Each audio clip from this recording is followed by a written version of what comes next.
Between 1971 and 1979, over 300,000 people were brutally murdered in Uganda, victims of one man's reign of terror. This man was Idi Amin, a dictator whose violent rule and eccentric behaviour made him one of the most feared and bizarre leaders in modern history. Idi Amin is often remembered as a man of contradictions, both a ruthless tyrant and an erratic, often comically bizarre figure. He rose to power in Uganda in 1971 after a coup d'etat that ousted President Milton Obote. But how did Amin go from being a military officer to one of the world's most notorious dictators? And what was the true cost of his rule?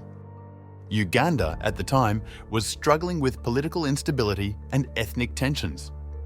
Amin, a former soldier in the British colonial army, saw an opportunity to seize control.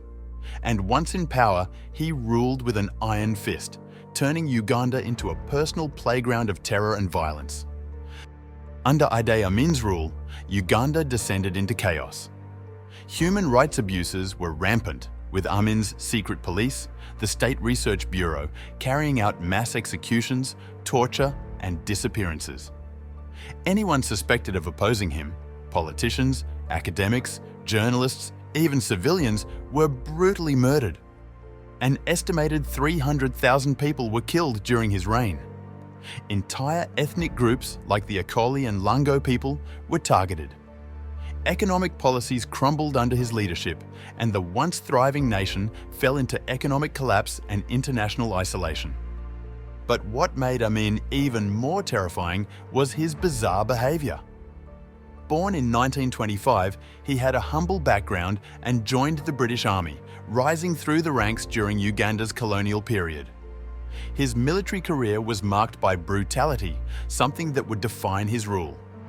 Amin declared himself president for life, but that wasn't enough. He gave himself the grandiose title of His Excellency, President for Life, Field Marshal Al-Haji, Dr. Idi Amin Dada, VC, DSO, MC, Lord of all the beasts of the earth and fishes of the seas, and conqueror of the British Empire in Africa in general and Uganda in particular. He would regularly make absurd claims, like being a world-class boxer and swimmer, or being a direct descendant of the biblical King Solomon. He even claimed to be a god, demanding complete loyalty from his subjects. Amin's eccentricity didn't stop there. In 1972, he expelled over 60,000 Asians from Uganda, particularly those of Indian descent, claiming they were sabotaging the economy.